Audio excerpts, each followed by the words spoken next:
Bismillahirrahmanirrahim. Assalamualaikum warahmatullahi wabarakatuh.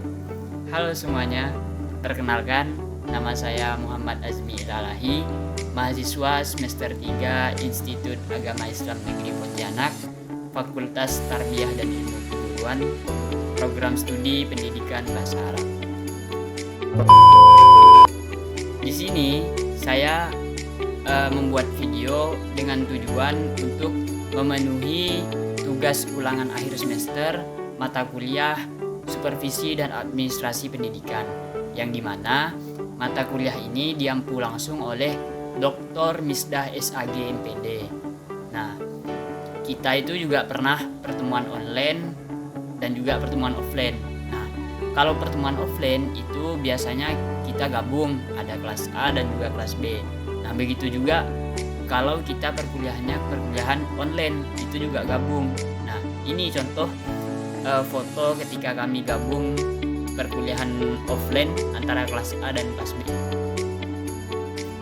Semoga dengan adanya video ini bisa menambah wawasan teman-teman, menambah wawasan orang-orang yang melihat video ini, dan juga kami juga berharap harapan kami itu tidak lain mungkin ya ingin memberitahukan terhadap teman-teman kalau ternyata di supervisi dan administrasi pendidikan itu sangatlah penting bagi kependidikan ataupun struktural yang ada di sekolahan ataupun lembaga pendidikan. Oke, baik, agar tidak berlama-lama kita akan masuk ke dalam inti pembahasan, yang dimana dalam inti pembahasan ini kita akan membahas 3 soal. Nah, dalam foto tersebut itu ada 3 persoalan yang telah Bunda Misdah berikan kepada kami semua, yang dimana membahas tentang supervisi dan juga administrasi pendidikan. Akan tetapi saya akan membahas soal yang pertama lebih dahulu. Soal yang pertama yaitu jelaskan oleh saudara 4 prinsip terhadap pelaksanaan supervisi pendidikan. Nah, besertaan dengan contohnya. A few moments later. Pelaksanaan supervisi pendidikan itu harus berpedoman pada prinsip-prinsip tertentu. Agar apa? Agar peningkatan mutu pembelajaran itu bisa berjalan secara efektif. Nah, dari keempat prinsip yang akan saya jelaskan, prinsip yang pertama yaitu prinsip ilmiah. Prinsip ilmiah itu harus dilakukan secara objektif dan juga sistematis. Nah, bukan hanya menilai kinerja seorang guru itu dari prasangka pribadi. Contohnya, seorang supervisor itu menilai kinerja seorang guru itu berdasarkan dari hasil observasi kelas, bisa juga melalui hasil dari belajar siswa ataupun dari perangkat pembelajaran. Nah, bukan malah menilai itu dari sekedar opini ataupun hasil dari prasangka kita sendiri. Prinsip yang kedua yaitu prinsip demokratis, yang dimana prinsip ini menekankan adanya hubungan yang setara dan juga saling menghargai antara supervisor dan juga guru. Nah, dalam prinsip ini seorang guru itu berperan sebagai mitra, bukan sebagai bawahan yang dihakimi. Nah, contohnya itu seperti apa? Contohnya, supervisor itu bisa mengajak guru berdiskusi untuk mencari solusi terkait kendala-kendala yang berada di dalam pembelajaran. A few moments later. Prinsip yang ketiga yaitu prinsip kooperatif, yang dimana supervisi itu dilakukan melalui kerjasama yang baik antara supervisor dan juga guru. Nah, tujuan utamanya saling membantu dalam meningkatkan kualitas pembelajaran. Contohnya, kepala sekolah dan guru itu bisa menyusun rencana tindak lanjut secara bersama-sama setelah supervisi. Nah, seperti pembelajaran metode pelatihan tertentu, itu kan bisa dilakukan secara bersama-sama oleh kepala sekolah dan juga. Prinsip yang keempat ataupun prinsip yang terakhir yaitu prinsip konstruktif dan kreatif, yang dimana prinsip ini itu seorang supervisor harus mampu membangun motivasi guru dan juga mendorong mereka untuk memunculkan ide-ide baru. Nah, seperti contoh, seorang supervisor itu bisa saja memberikan masukan ataupun dorongan agar seorang guru itu mau mencoba ataupun memulai pembelajaran inovatif, yang dimana pembelajaran tersebut bisa sesuai dengan karakteristik siswa. Nah, itu tadi penjelasan terkait soal yang pertama. Nah, itu tadi menjawab soal yang pertama, menanggapi terkait 4 prinsip yang dilakukan dalam pelaksanaan supervisi pesertaan dengan contohnya. Nah, terus kita lanjut ke soal yang kedua.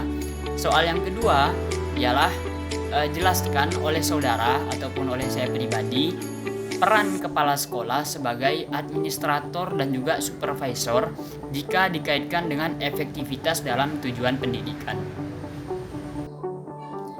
Sebagai administrator, kepala sekolah itu berfungsi untuk mengelola seluruh sumber daya yang ada di sekolahan. Nah, hal ini mencakup perencanaan, pengorganisasian, dan juga pelaksanaan serta pengawasan terhadap administrasi pendidikan ataupun administrasi sekolah. Administrasi sekolah itu ada kurikulum, terus juga ada keuangan, ada juga sarana prasarana hingga administrasi peserta didik. Nah, sehingga dengan adanya administrasi yang tertata dengan baik, tujuan pendidikan itu bisa berjalan secara terarah dan juga efektif.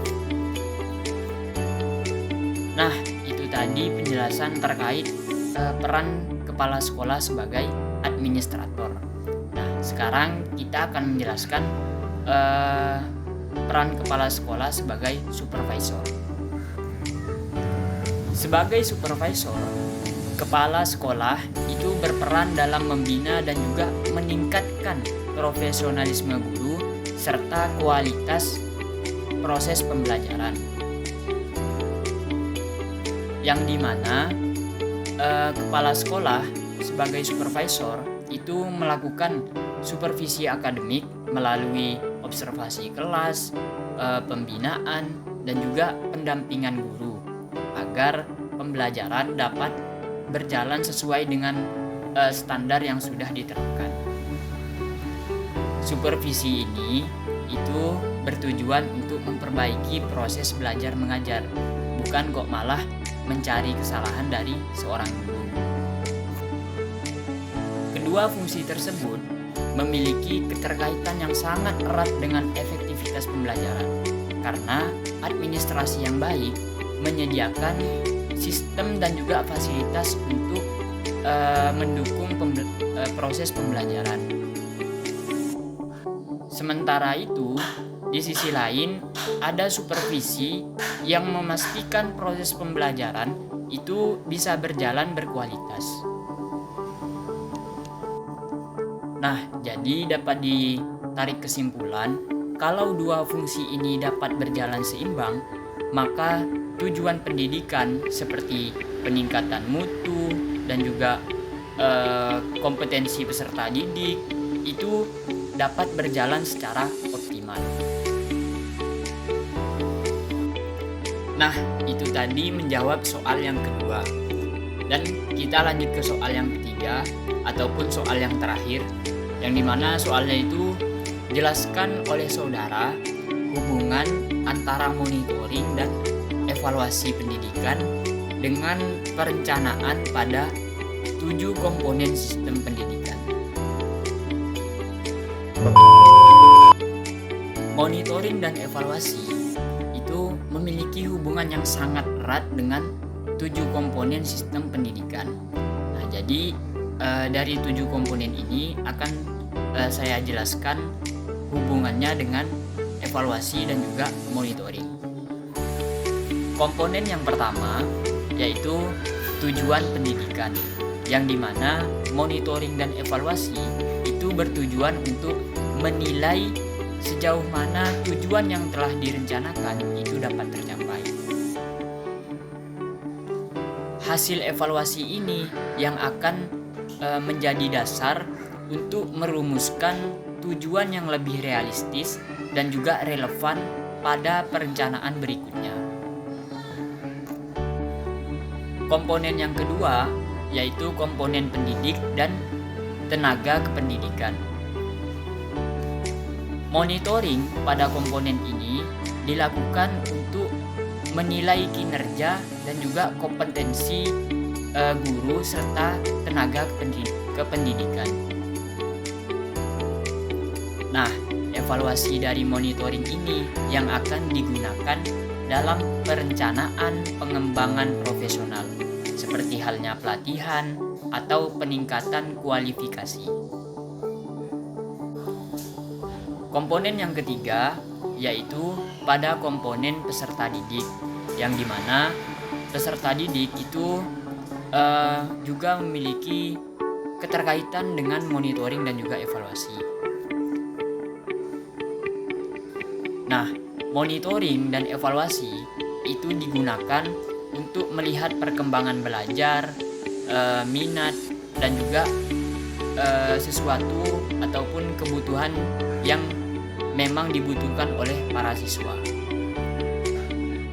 Nah, dari data ini yang akan menjadi dasar perencanaan program pembelajaran dan juga layanan bimbingan yang sesuai dengan karakteristik peserta didik.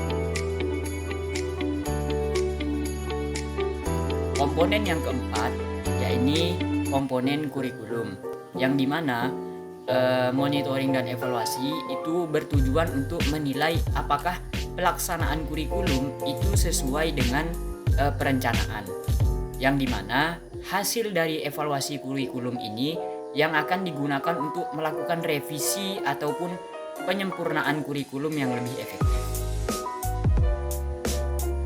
Nah, komponen yang kelima yaitu komponen sarana prasarana, yang dimana monitoring itu bertujuan untuk memastikan apakah fasilitas itu memang dipergunakan dengan baik ataupun bisa dipergunakan secara optimal.